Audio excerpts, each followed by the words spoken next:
The door slammed open. Boots pounded across the floorboards. His hand flew to the revolver. A fist crashed into his ribs. He staggered back into the desk. Paper cracked under her bare feet as she crouched lower. The floor creaked beside her shoulder. The barrel pressed against her hair.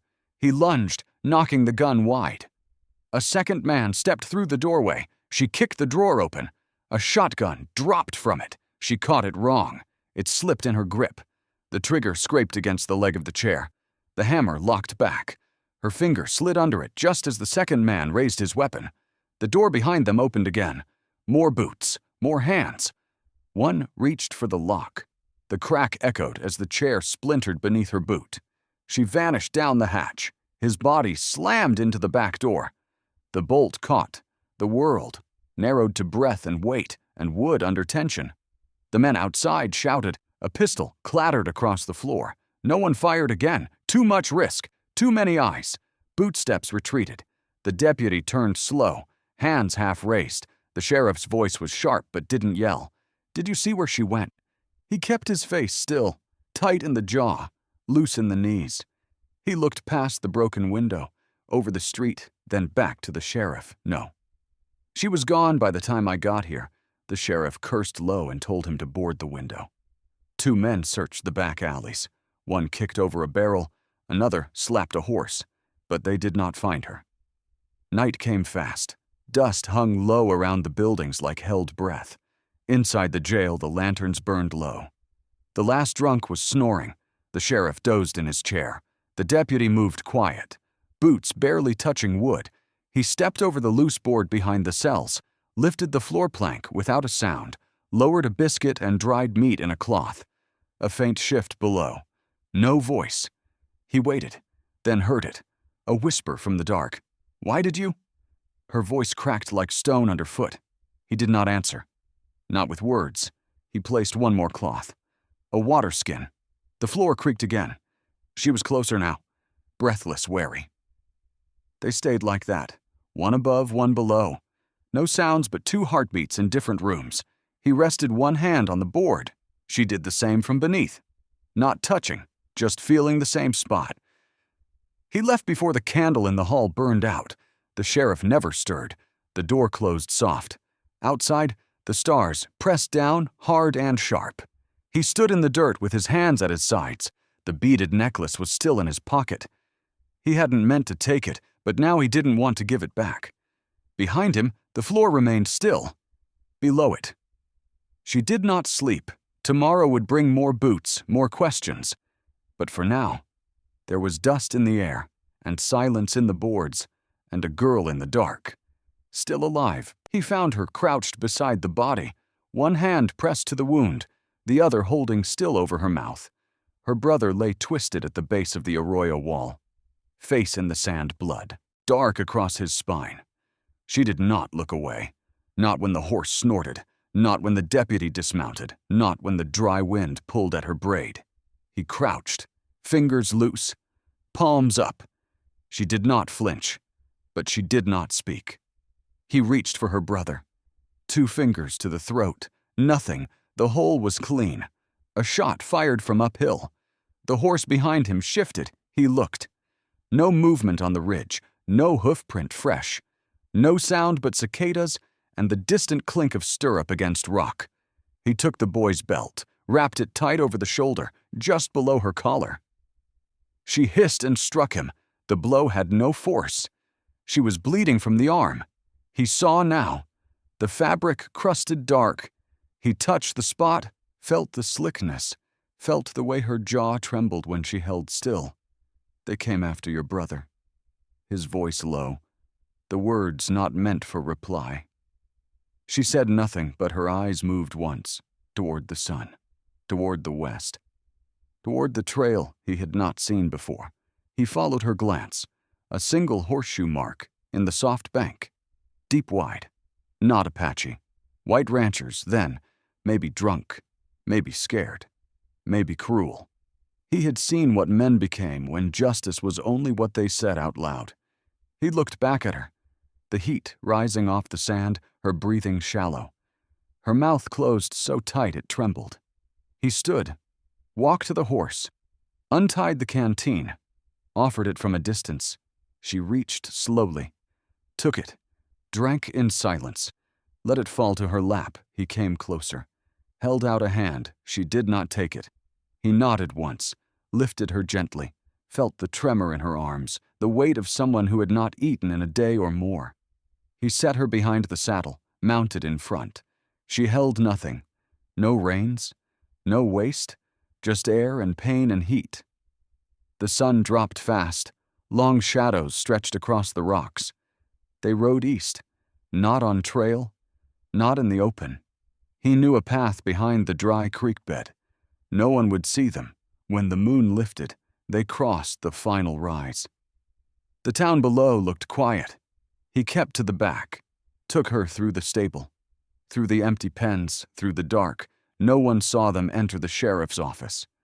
Not that night, not the next morning, beneath the floor. She did not sleep. The bell rang at midday. Men leaned off porches, spat in the dust, watched each other too long. The sheriff leaned in his doorway, one hand on his belt, the other cradling a cup he didn't drink from. He watched the deputy longer than usual, less like a partner, more like a man measuring weight at the church well. The preacher's wife whispered low, said she saw a shape by the stones, too small for a man, too fast for a dog. She made a motion with her hand, like something crouching, something waiting. The blacksmith cursed about missing chickens. The tailor's boy said he saw prints, small ones, too deep for a child, too wide for a woman. Inside the saloon, a ranch hand with red dust on his sleeves leaned forward, said he saw shadow movement near the office.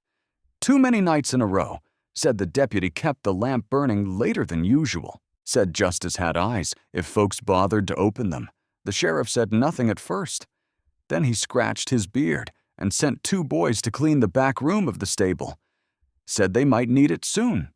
The deputy heard all of it, said nothing, watched the sun sink slow, watched the men loiter, watched the sheriff keep his back to the street.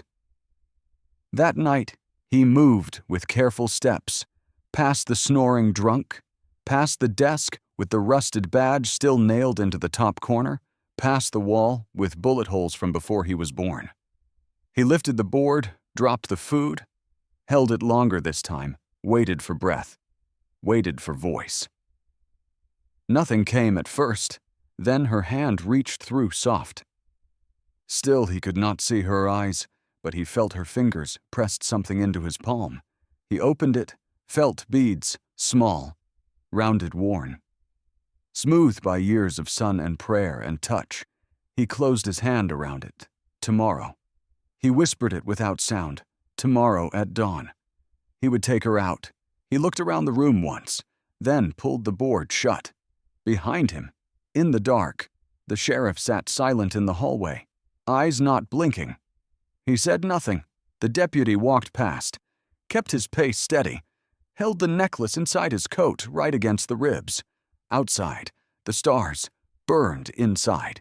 The trap waited, spring-loaded, silent and under the floor.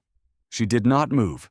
The boy sat still, legs crossed in the dust, hands limp in his lap, eyes fixed on the rifle resting across his father's knees.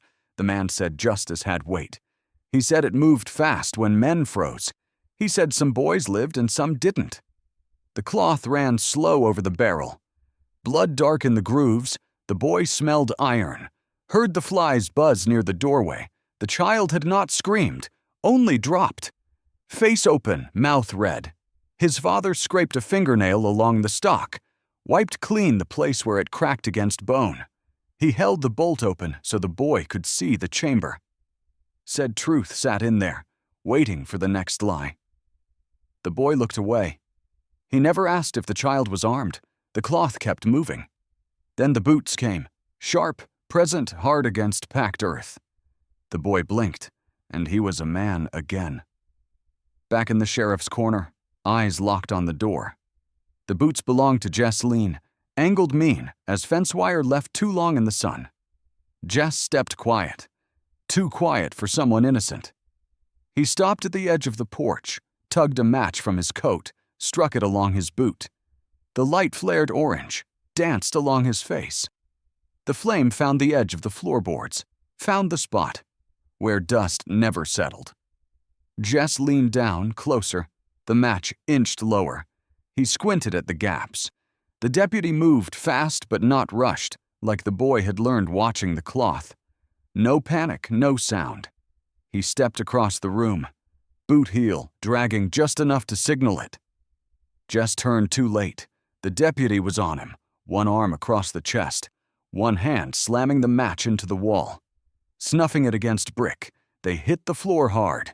Jess cursed, swung wild, caught. Nothing. The deputy made it look clumsy, made it loud. A chair tipped. A lamp shook. A drawer clattered open. The sheriff came in fast. Eyes wide, Jess pointed, yelled about shadows. Said something moved beneath them. The deputy laughed too loud. Said Jess was drunk, said he needed to cool off. The sheriff stared at them both, then nodded once, told Jess to sleep it off in the cell.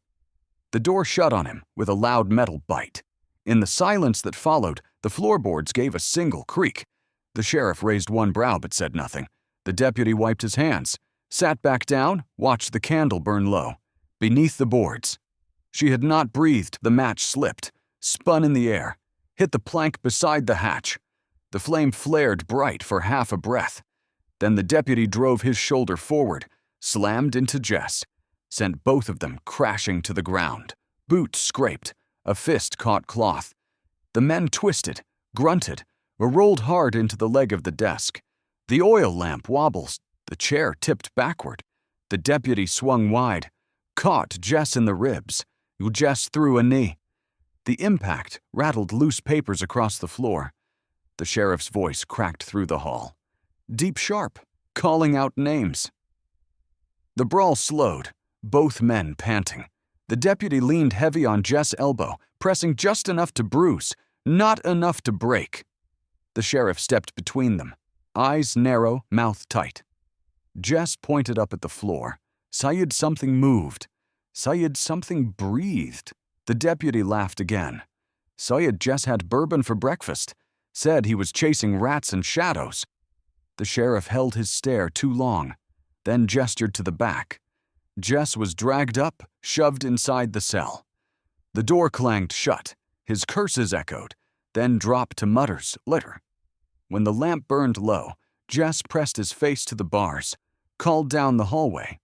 Low voice, sharp consonants said there was something under the floor. Said he saw it, heard it, said. If the sheriff wanted to find a real thief, he should start with his own office. The deputy sat still, hands folded, eyes shut. But under the boards, she heard every word. Her breath came shallow. Fast hands clutching the necklace he had returned. The wood pressed cold to her shoulder. Dust coated her tongue. A splinter stung her ankle. The deputy waited until Jess slept, then lifted the plank. Her eyes found his in the dark, wide tents. He told her they had to go now. No sound came from her lips. Then she shook her head, one sharp motion. He reached, but she pulled back, whispered just loud enough to carry, "If I run, they will hang you." He looked at her for a long time, then lowered the cloth, left it beside her hand. The board dropped back into place. His hands shook when he stood. He wiped them dry on his shirt. Took one slow breath. Jess turned in the cell, murmured something in his sleep. The sheriff paced the hallway, stopped by the door, looked back once, said nothing. The deputy sat again, lit a match of his own, watched it burn to his fingertips. In the floor below, she did.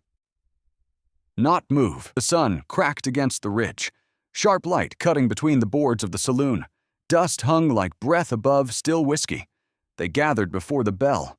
Not law. Just bodies. Just boots and mouths, and silence turned sour. The sheriff stood near the stove, arms folded, eyes unmoving. The preacher nodded slow. His wife stood behind him, hands clasped like prayer but white at the knuckles. 3 ranchers filled the corner, hat brims pulled low, thumbs hooked in their belts. A drunk leaned near the bar, still swaying from the night before, but sober enough to see where this would go. The sheriff said nothing about law, only said peace needed choice, said truth sat in the room. If men were brave enough to speak it, one by one, they nodded, each one slower than the last. The vote leaned toward blood. They all felt it, like heat, building in the teeth, unsaid, but boiling. Then the doors opened, not loud but firm, straight across the boards like a hand slapped flat.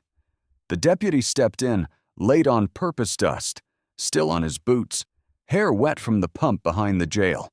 He did not look at the sheriff, not at the preacher, not at the ranchers or the drunk. He looked at the floor, then raised his eyes and said one name. The room stilled, a white ranch hand, known for drink, known for gambling with men too poor to call it even. The preacher scoffed. One rancher laughed out loud. The drunk let out a cough that could have been either. The sheriff raised his chin but did not speak.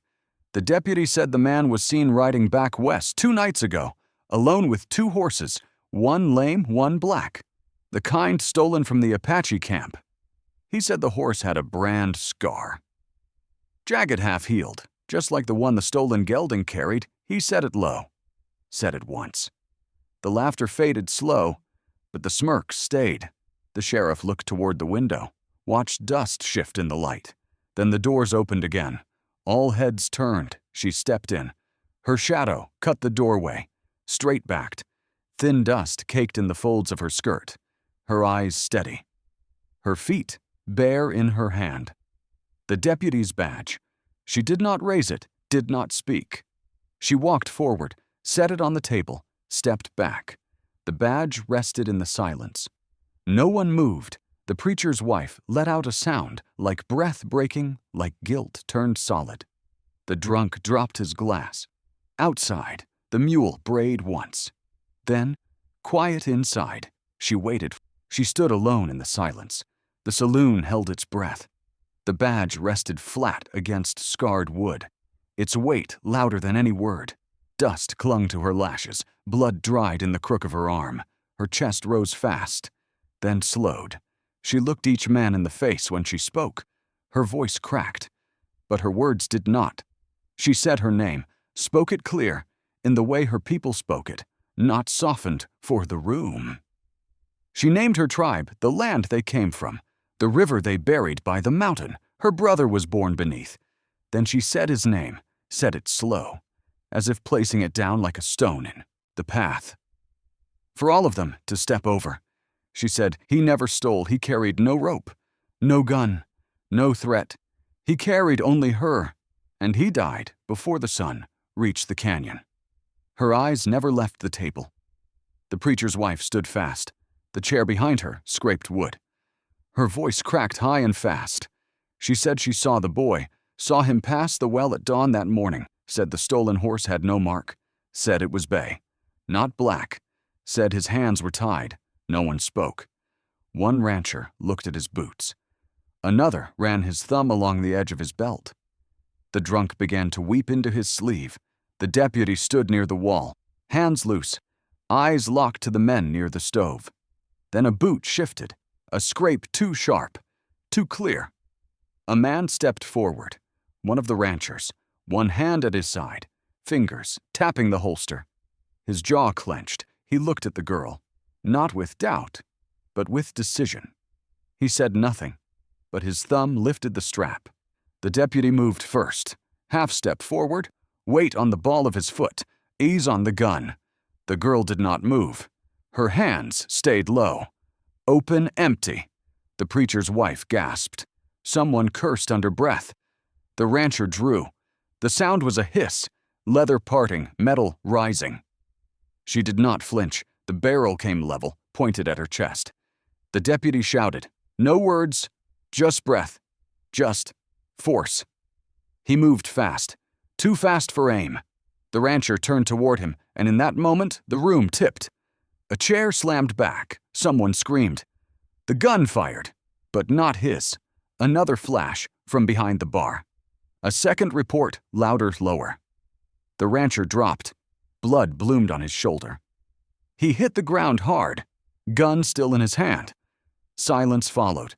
The deputy stood frozen, one arm in front of the girl behind the bar. A boy no older than 12 stared down at the rifle in his hands. The deputy moved, body between hers and every raised hand, boots planted, back straight, fingers open but ready. A dozen men had iron on their hips, half had hands on grips, most would not draw, but some might. The girl stayed still, not breathing, not blinking. The sheriff stepped forward, voice flat, words shaped to order. Told the deputy to move, told him to listen. The deputy did not move. His hands stayed loose, but his eyes locked on the nearest barrel. The preacher's wife shouted again, begged them to stop. Said they had seen enough blood for one morning. The air stretched thin, like rope before a break. Then came the shot. Not hers. Not his. The sound cracked low as clean. The ranch hand dropped. Legs folded beneath him, had rolled across the floor. Gun still in his grip. Smoke drifted from behind the bar, from the boy. No taller than the counter, shoulders shaking. Hands clenched around a long rifle too big for him. The deputy turned, eyes wide, not for the body, but for the weight that suddenly lifted, the guns lowered one by one, like hats removed in church. The girl stepped forward, knelt beside the deputy. Her hands touched his chest, felt for blood, for holes, for pain. There was none. He took her wrist gently, held it, only for a second, then let go. The boy behind the bar stared at the floor, still frozen, still holding the rifle. The sheriff walked over, took the rifle without a word, set it gently against the wall. No one spoke. The preacher sat down. Hands shaking, one rancher left the room. Another followed. The girl stood slowly. Dust on her knees, blood near her bare foot where the rancher had fallen. She looked around, saw no justice. Only men who had almost let her die. The deputy saw it too. Something had broken. Not the law, not the silence. Something inside them both. Not fear, not relief. Something deeper. The kind of break that leaves space for a choice. The sheriff walked past, stopped near the body, kicked the gun aside, said it was enough for today. The girl said nothing. She only looked at the door. The deputy nodded once, felt the beads in his pocket, felt the bruise on his back from where Jess had struck. The vote was over. No voices were raised, no decision was named, but it had passed.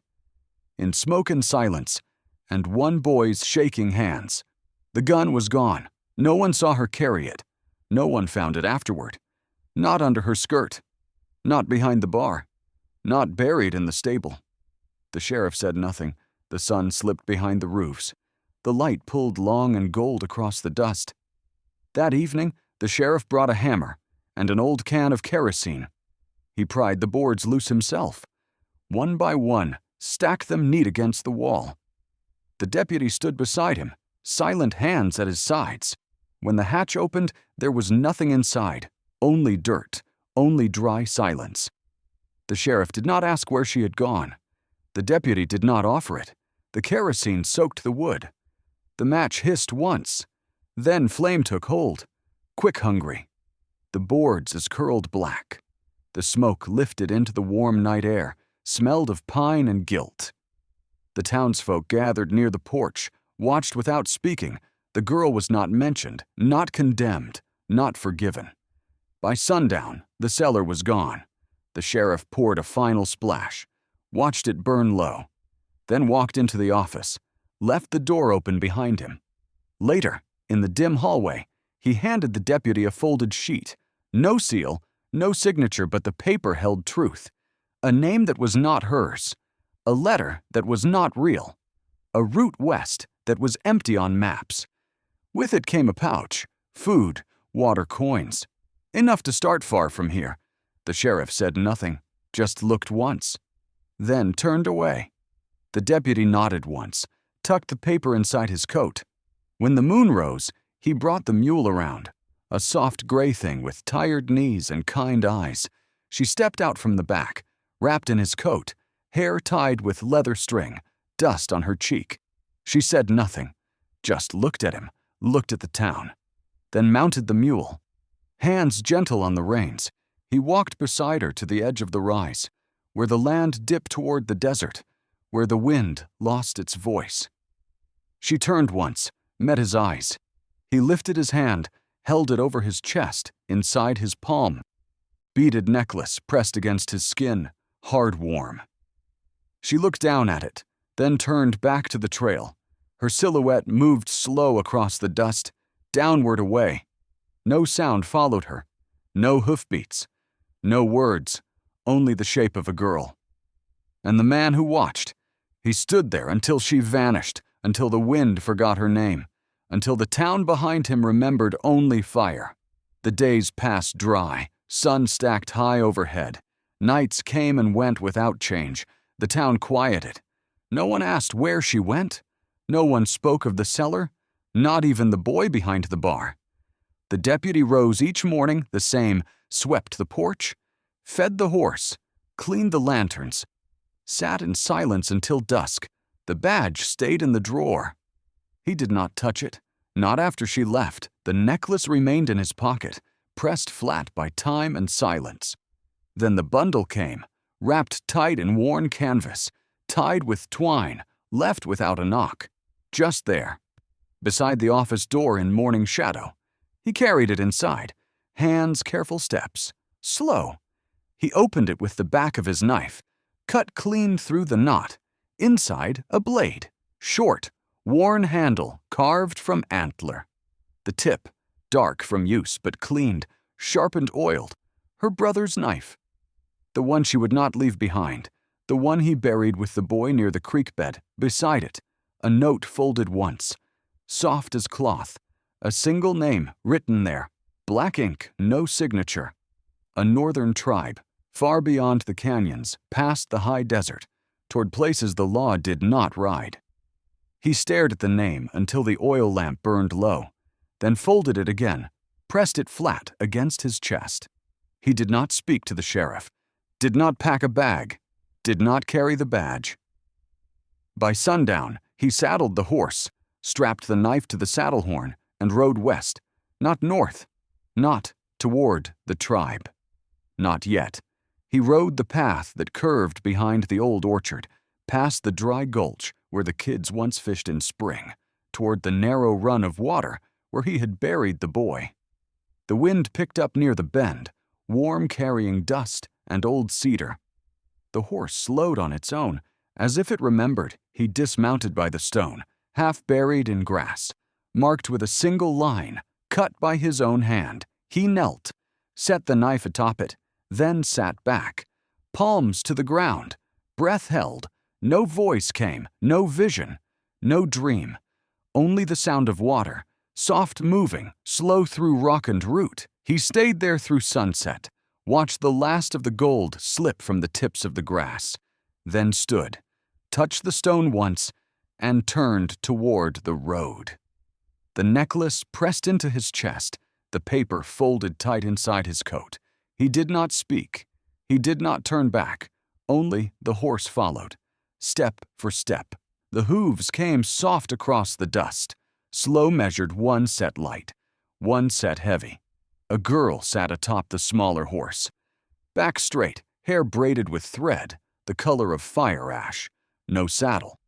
No fear. Beside her, a man rode silent, hat low face, hidden rifle across his back.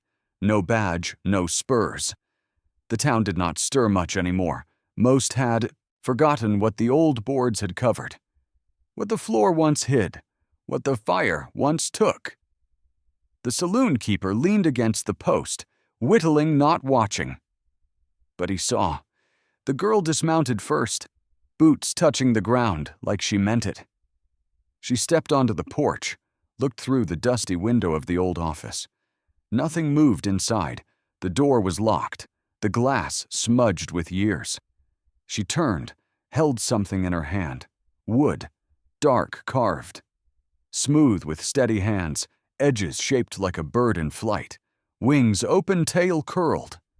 She knelt, set it gently by the door, right at the base, where the first board once lay before it burned. She stood again, did not knock, did not wait. The saloon keeper stepped forward, nodded once. She asked if the man who helped her mother still lived here. The saloon keeper looked past her, toward the west, toward nothing. Said he rode off years ago, said he never wore a badge again. She nodded, not like a child, but like someone much older than her frame. Then she mounted again, turned the horse without a word. The man beside her stayed still, then swung down, boots thudding once in the dust. He did not follow her. She did not look back. He stood there until the trail bent, until the girl was gone. That night, he took the back room in the saloon, did not eat, did not drink, just sat with the door closed before dawn. He walked through the street, past the well, past the stable to the office. He crouched at the porch, picked up the carved piece, turned it once in his hand, then placed it in his coat. He opened the door, stepped inside, closed it quiet. When the sun rose, the room was empty, the cot untouched. The window cracked open on the floor. A patch of dust had been swept aside. No name was signed, no boot prints left behind. Only the faint smell of cedar and the necklace left curled inside the drawer. Thanks for watching. Subscribe, like, and comment on the Old Western Tales.